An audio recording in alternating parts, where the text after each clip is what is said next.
Hi friends, welcome to Eng-lane English classroom. Today we discuss SSLC English, first unit, second lesson, the snake and the mirror, part 3. Hope you remember the first part of that story, very interesting story. Who is the protagonist of the story? You know, that is the homeopath, a doctor. What were the doctor and his friends discussing? They were discussing the snakes. What the doctor asked them? Has a snake coiled around any part of your body? Okay. What had happened to him? He says a snake coiled around his arm. Okay. What was the time then? He narrated that experience, and when it happened, what was the time? That is 10 o'clock. Where did he live? In a small rented house which was not electrified. What do you know about his earnings? It was meager, or his earnings were meager. And why couldn't he sleep? Because it was very hot. He couldn't sleep. Then what did he do? He tried to read. Could he read then? No, because there were many distractions in his mind. What were his thoughts then? He thought of many things, just like keeping a mustache and maintaining an attractive smile on his face, and about he took some decisions. What were the decisions? To shave daily and to keep a thin line of mustache and to marry a rich woman. You remember all these things. And what was his mood then? In a way, he was a happy mood, in a happy mood, because he was an admirer of beauty and he admired himself. Okay, yes. Do you think he continued in the same mood for long, or did his happiness last? And see, he repeats this sentence. Again came the noise, that noise from above. The doctor says so, you know. Do you think it was the usual sound of rats? Please look at the picture. Yeah. What happened to the doctor? See.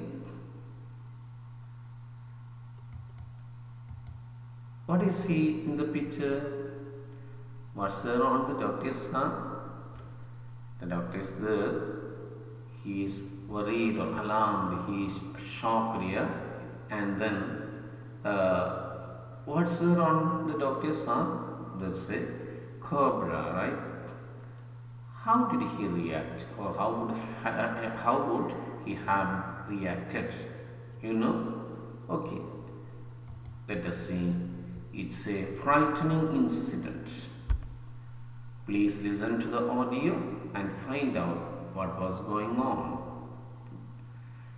Don't forget to note where the audio ends. Ready, dears? Shall I play it?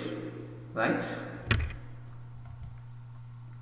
With such thoughts in my mind, I resumed my seat in the chair in front of the table.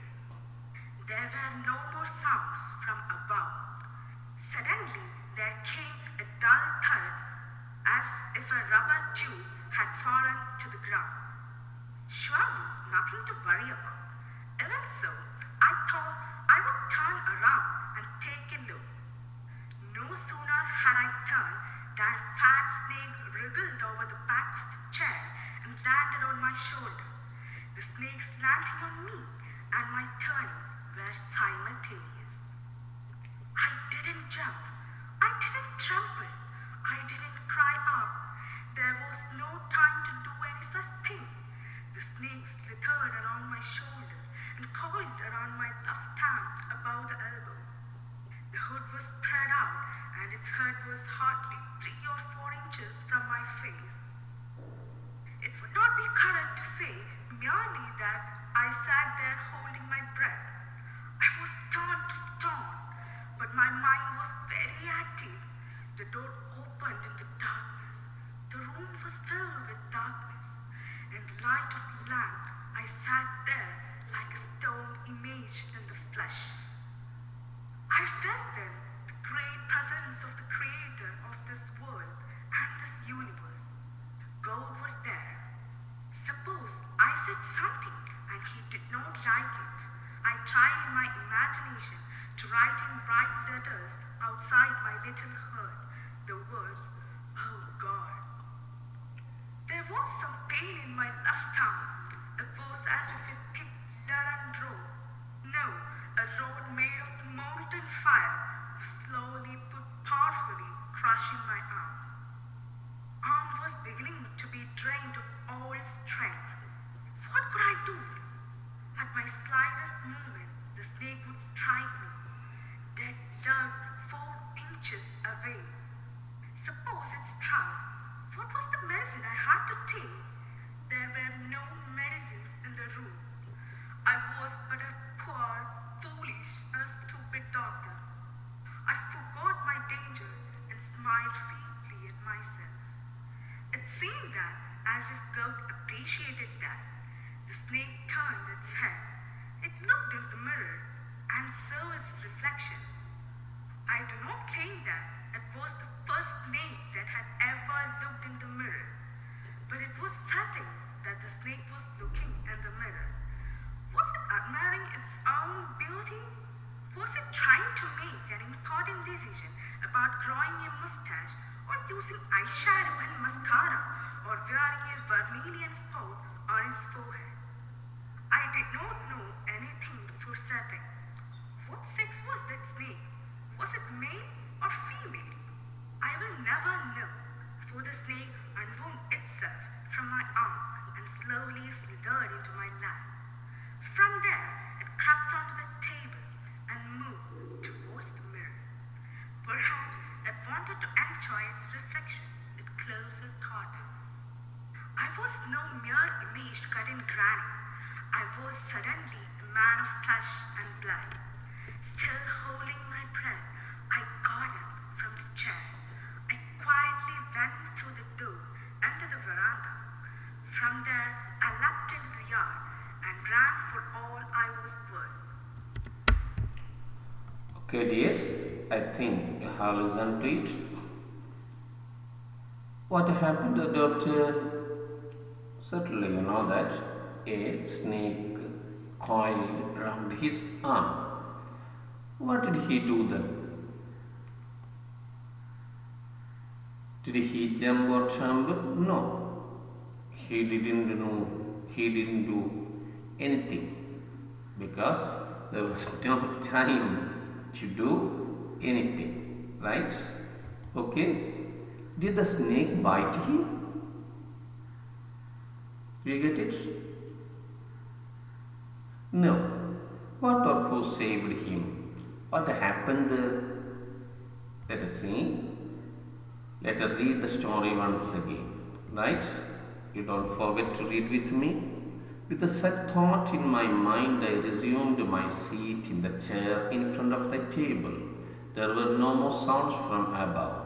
Suddenly there came a dull thud as if a rubber tube had fallen to the ground. Surely nothing to worry about. Even so, I thought I would turn around and take a look. No sooner had I turned than a fat snake wriggled over the back of the chair and landed on my shoulder. The snake's landing on me and my turning were simultaneous. I didn't jump, I didn't tremble, I didn't cry out. There was no time to do any such a thing. The snake slithered along my shoulder and coiled around my left arm above the elbow. The hood was spread out and its head was hardly 3 or 4 inches from my face. It would not be correct to say merely that I sat there holding my breath. I was turned to stone. But my mind was very active. The door opened into darkness. The room was filled with darkness. In the light of the lamp, I sat there like a stone image in the flesh. I felt then the great presence of the creator of this world and this universe. God was there. Suppose I said something and he did not like it. I tried in my imagination to write in bright letters outside my little heart the words, "Oh God." There was some pain in my left arm. It was as if a thick leaden rod, no, a rod made of molten fire was slowly but powerfully crushing my arm. The arm was beginning to be drained of all strength. What could I do? At my slightest movement, the snake would strike me. Death lurked 4 inches away. Suppose it struck, what was the medicine I had to take? There were no medicines in the room. I was but a poor, foolish, and stupid doctor. I forgot my danger and smiled feebly at myself. It seemed as if God appreciated that. The snake turned its head. It looked into the mirror and saw its reflection. I do not claim that it was the first snake that had ever looked into a mirror, but it was certain that the snake was looking into a mirror. Was it admiring its own beauty? Was it trying to make an important decision about growing a mustache, or using eyeshadow and mascara, or wearing a vermilion spot on its forehead? I did not know anything for certain. What sex was the snake? Was it male or female? I'll never know, for the snake unwound itself from my arm and slowly slithered into my lap. From there it crept onto the table and moved towards the mirror. Perhaps it wanted to enjoy its reflection at closer quarters. I was no mere image cut in granite. I was suddenly a man of flesh and blood. Still holding my breath, I got up from the chair. I quietly went out through the door into the veranda. From there I leapt into the yard and ran for all I was worth. Well, yes, I think you have got the answers for the questions I raised earlier. Okay? See, what did he do then? He could do nothing because there was no time for anything. Okay, did the snake bite him? No. What or who saved him? I think you might have remember that when he sat still, the snake turned its head towards the mirror and it saw its reflection. Then he wanted to enjoy its closer quarters and it moved towards the mirror. Okay? Now, let me ask one more question. You remember his thoughts when he looked into the mirror? Yeah? What would be his thoughts now? At that time, there were many pleasant thoughts. Whether there is any change in his thoughts now? What's the significance of the title? That is, the title is The Snake and the Mirror. And what's its significance? Why is there such a title? Now, please compare the pictures. See this picture? The snake doctor is there, snake is there. Where is the snake looking now? We can see its reflection here. Okay. Now see this picture. Where snake looking now? And what does this or what do these images indicate? Okay.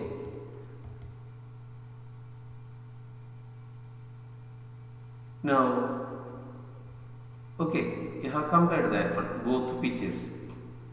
What you see in those pictures, and you might have got a clue of how was the doctor was saved. What does snake do then? We can get more idea. So we have to get more idea so we can read the story again silently. Don't forget to note important words. Please read on.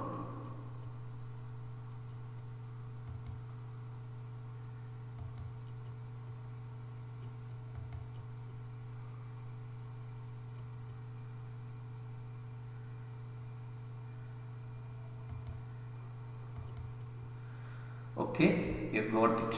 Now, shall I ask you very simple questions? Please try to answer them. With such thoughts in my mind, what were his thoughts? What were the thoughts in his mind? You remember about his marriage, about keeping himself handsome. All are there in your mind. Where did he sit after he was pacing? You remember that? And after that, where did he sit again? In the chair in front of the table. Did he hear the sound again? No. Then what did he hear suddenly? There was a dull thud, as if a rubber tube had fallen to the ground. Did he worry then? No. Why? Because it was the usual sound. He thought that it was the usual sound of rats. Was it really sound of the noise of rats? No. How do you know that? When he looked back, he saw a snake wriggled over the back of the chair and it rested on his shoulder. Okay, what did he do then? Did he jump? No, he didn't jump, he didn't tremble, he didn't cry out. Why? Because there was no time to do any such thing. What did the snake do? It slithered along his shoulder and coiled around his left arm above the elbow. How did the snake look like? Its hood was spread out and its head was only 3 or 4 inches from his face. Right, yes? Then what did the doctor do? He sat there holding his breath and he was turned to stone. But what was his mind? It was very active.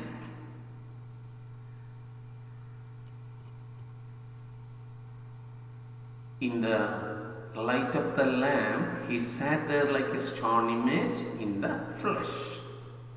What did he feel then? He felt the great presence of Creator or God. He didn't say anything. Why? Because suppose he said anything or he said something and he did not like it, so he didn't say anything, but he tried to write of God outside his little heart. Okay, then how did he describe the snake here? A thick leaden rod, or a rod made of molten fire. What was happening to his left arm? The arm was beginning to be drained of all strength. That means all strength was beginning to flow out of his arm. Okay, now why didn't he move? At his slightest movement, the snake would strike him. And how far was the death from him? Only 4 inches away. Why does he think that he was a foolish doctor, stupid doctor? There was no medicine, or there were no any medicine. There were not any medicines in the room. So he thought himself as foolish and stupid. Okay.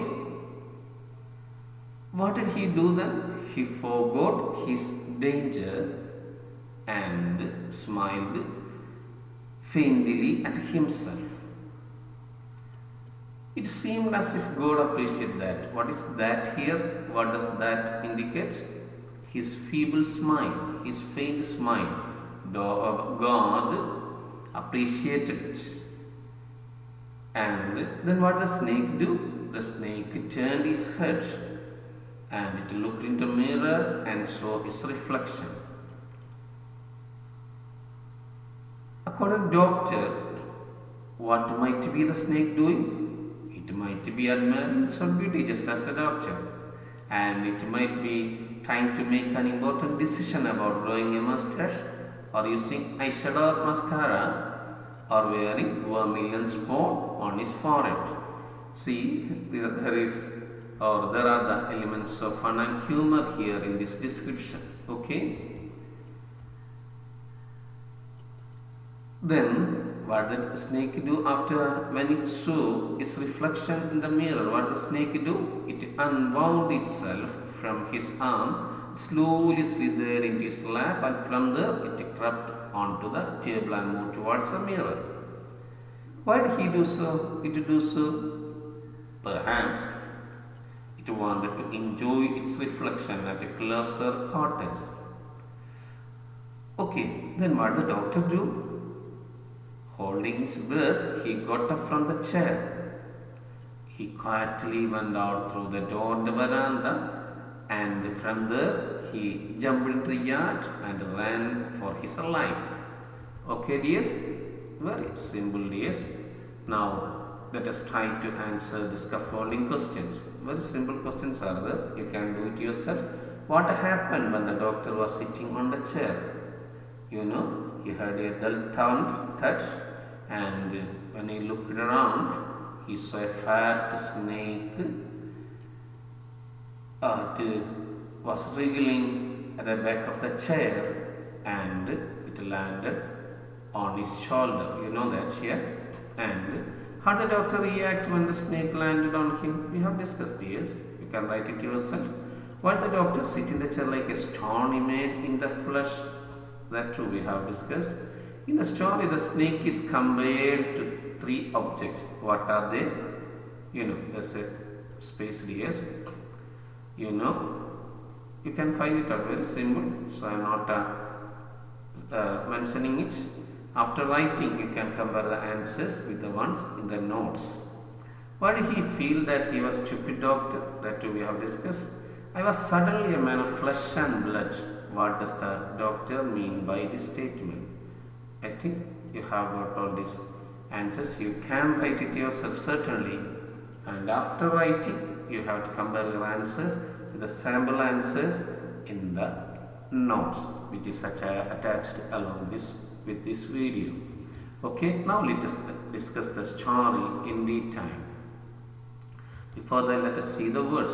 Resume means to take or put on again, to start again. Here, to take the seat again. Dull means not clear, muffled. Thud, a dull heavy sound such as that made by an object falling on the ground. സാധനം നിലത്ത് വീഴുന്ന രൂപത്തെ സൗണ്ടാണ് thud. Wriggle, to twist and turn with a quick breathing movement. ഇങ്ങനെ പൊളഞ്ഞിറങ്ങി പോകുന്നതിനാണ് wriggle എന്ന് പറയുക. Land, come down through the air and rest on the ground or another surface. Simultaneous, happening or done at the same time. ഒരേ സമയത്ത് നടക്കുന്ന രണ്ട് കാര്യങ്ങൾ. Tremble, shake involuntarily, typically as a result of anxiety or excitement. Virakka, shiver. Slither, to move like a snake. Hardly, here means only just. Now, serious. With such thoughts in my mind, I resumed my seat in the chair in front of the table. Very simple, yes. You can say to yourself, that is, with such thoughts, such decisions, and the thoughts of marrying a fat woman and keeping himself handsome, he sat again in the chair in front of the table. He couldn't hear the sound again, but suddenly he heard a dull thud, just as a rubber tube had fallen to the ground. But he didn't worry, and but still he thought that he would turn around and look. No sooner had he turned around, or as soon as he turned around, and a fat snake wriggled, it slithered over the back of the chair, and it landed on his shoulder. The snake landing and his turning were simultaneous. That means both happened at the same time. But the doctor didn't jump. He didn't shiver or tremble. He didn't cry out because there was no time to do any such thing. The snake slithered, crept along his shoulder and coiled around his left arm above the elbow. Elbow, you know, is muttu, kai muttu, right? Above the elbow. His hood was spread and his head was only just, we have seen hardly here, it means only just 3 or 4 inches from his face. Okay, yes, you can picturize these things in your mind. Okay, now see the words merely, just or only. Holding one's breath, that means intensely stop breathing for a short period of time. Universe, you know, all existing matter and space considered as a whole, the cosmos, prapancham, you know. Suppose to think or assume that something is true or probable but lack proof or certain knowledge. Here that means anumanik, right? Molten means liquefied by heat, urigiya. Crush means to force inward by compressing forcefully. Drain means to deprive of strength or vitality, to cause or allow liquid to run off or out of something. Simple. Now see, it would not be correct to say merely that I sat there holding my breath. We cannot say that he simply sat there holding his breath. He became just like a stone, but his mind was very active. The door opened into darkness, the room was full of darkness, but in the light of the lamp, he sat there like a stone image in flesh. Okay, he was so stunned, and he felt then the great presence of Creator of this world and this universe. Then he thought of God. God was there. He thinks like this, see, suppose he said something and he did not like it, God did not like it, so he didn't say anything. He tried in his imagination to write in bright letters outside his or near his little heart, "Oh God." His arm began to pain.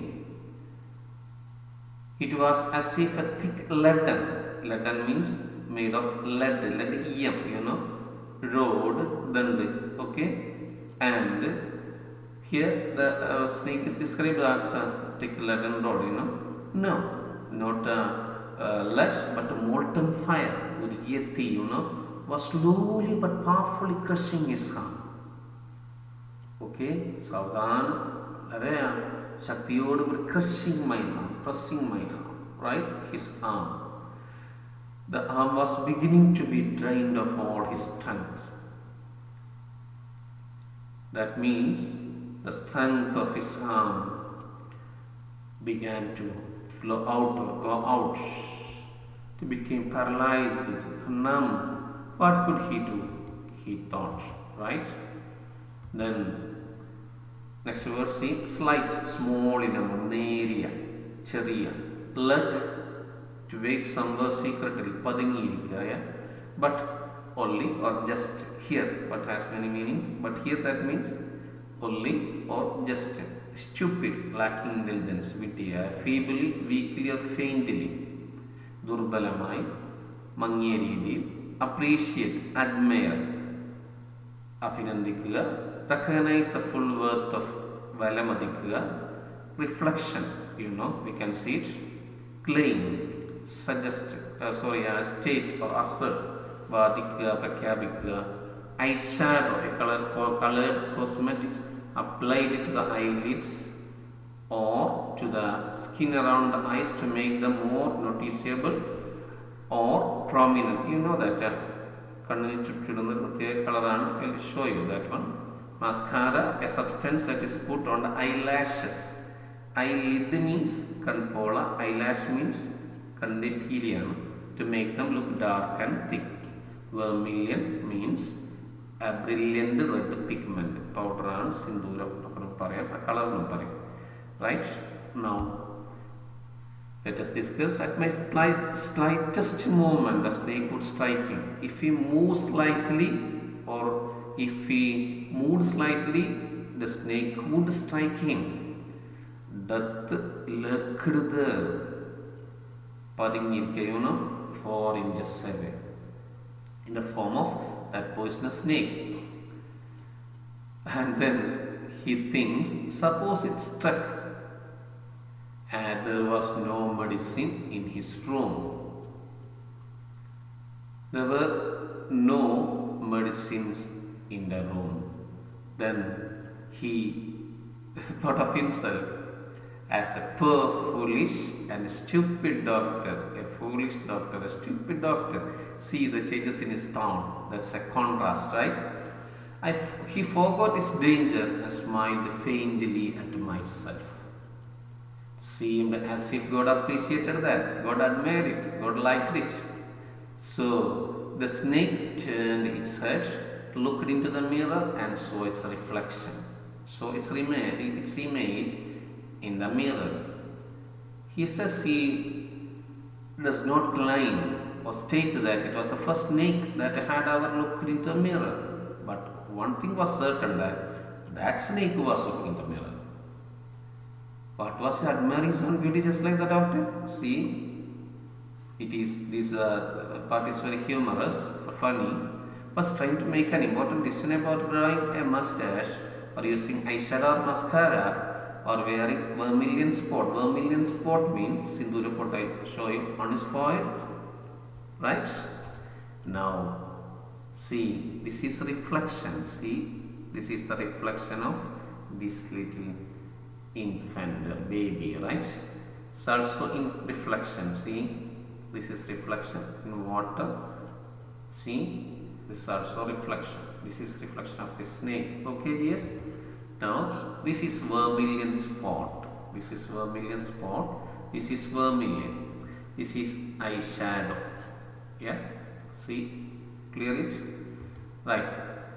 Mascara, a substance. This one is mascara. Right.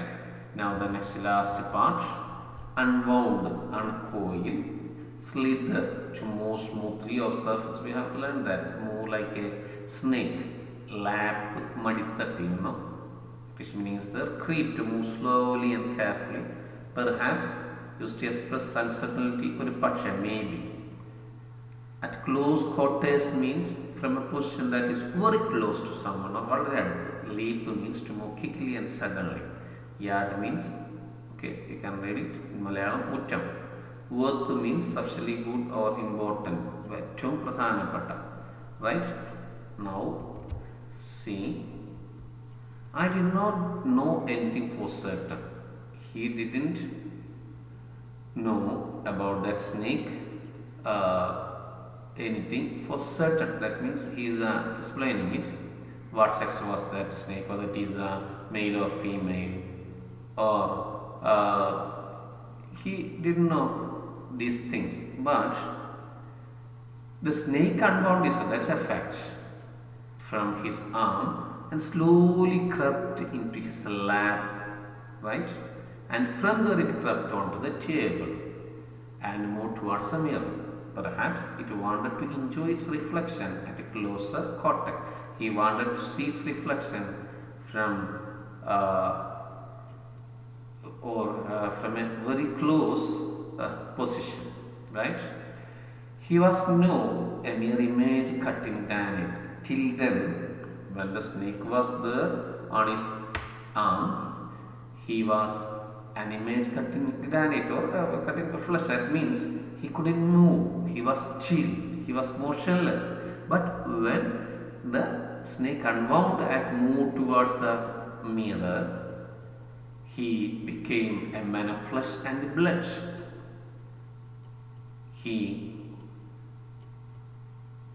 What did he do then? He, holding his breath, he got up from the chair. Then he quietly went out through the door into the veranda. From there he jumped into the yard and ran for his life. For all I was worth means I was worth a life. That is all he was worth. Like this, I think no doubt at all. Very nice. Now see the main ideas. Later, when the snake coiled around his arm, he turned into a stone. At this moment, he felt the presence of God near him. In his imagination, he tried to write "Oh God" in bright letters. He felt a pain in his left arm where the snake had coiled. He realized that if the snake struck him, then he did not even have any medicine in his room for the same. That was when he thought that he was a poor, foolish and stupid doctor. In this way, his thoughts changed from calling himself an unmarried doctor who looked very handsome to calling himself a poor, foolish and stupid doctor. This sequence of events also provide humor to the story. Very simple, yes, no need of any explanation. Okay, now let us move on to activity 3. Activity 2. The story is about a frightening incident narrated in a humorous way, isn't it? Yeah. What makes it humorous? The writer has made use of certain striking contrasts in the story. Contrast, violin, you can see. There are 3 main contrasts. Let us see it. Listen. First one is the kind of person the doctor really was. Next one is the kind of person he wanted to be. Second one is that is these 2 things are opposite. That's why we call it a contrast. Next, the person he wanted to marry, the person he actually married, that will complete it. And his thoughts when he looked into the mirror. What were his thoughts, you remember? His thoughts when the snake coiled around his arm. These 2 we have discussed. This part is not covered. Okay. Then one is done for you. This one I am giving to you. Let us discuss now itself. Write the first contrast. Like see the kind of person the doctor is. Listen, yes. The doctor had just started his practice. His earnings were therefore meager.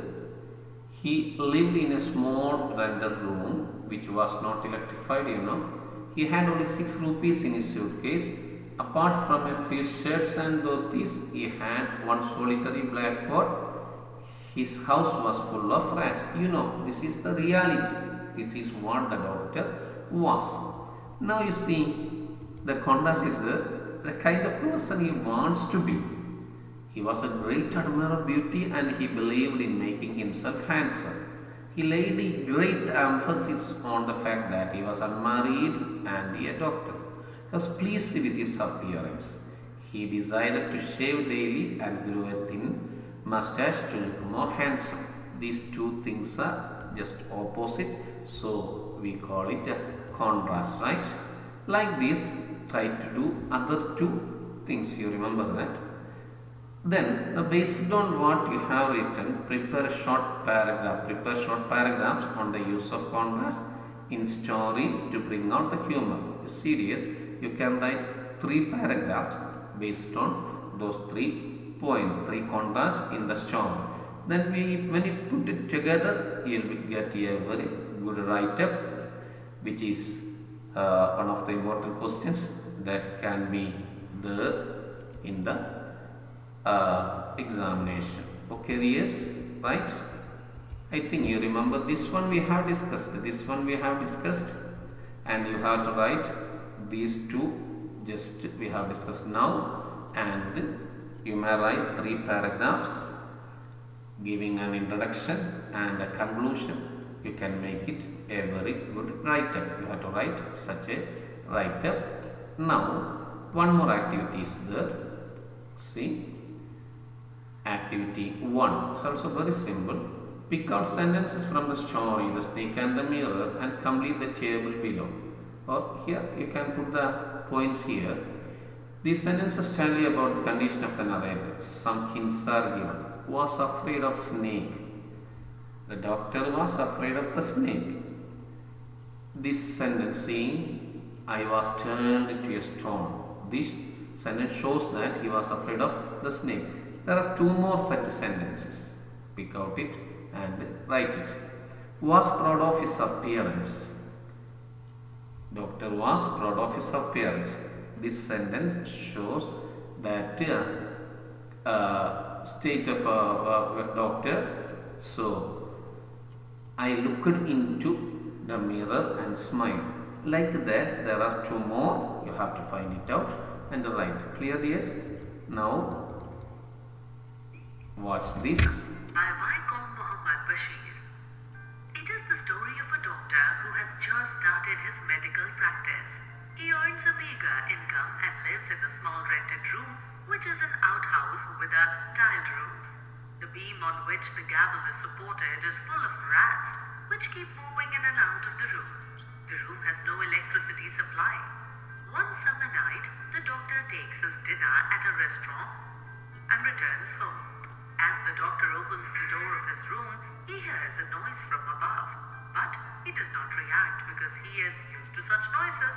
He lights the kerosene lamp, takes off his coat, shirt and vest, and opens the windows. He takes out a medical book from the table drawer to read. He keeps it on the table on which a lamp, a large mirror, and a small comb are placed. He opens the book and sits down. As he's sitting in a chair in front of the mirror, he looks at his image. He thinks that, as he is not married and is a doctor too, he should look handsome to get a better match for himself. He decides to shave daily, grow a thin mustache, and keep an attractive smile on his face. Gradually, his thoughts shift from self-admiration to planning for his marriage. He thinks that he would marry a rich doctor having a good practice. He would choose a fat lady as his wife so that she would not be able to run fast and catch him in case she chases him for doing some mistakes. He's so engrossed in daydreaming that he does not pay attention to the sudden silence. The rats have stopped scampering and there is a sound of something falling behind him. It happens so instantly that he does not get any time to react. By the time he turns around to see, a snake has wriggled over the back of the chair and lands on his shoulders. It coils around his left arm so firmly that his arm starts aching. It is a dangerous cobra with its hood spreading out, hardly 3 inches from his face. He sits there like a stone statue, afraid to move, lest the snake may bite him. He thinks of various medicines he has to take in case the snake bites him. In this moment of fear of death, he realizes that God has punished him for being too proud and arrogant. The moment he accepts his true worth, the snake turns his head and looks into the mirror. The doctor thinks that maybe the snake is attracted towards its own beauty. That is why it is looking so carefully in the mirror.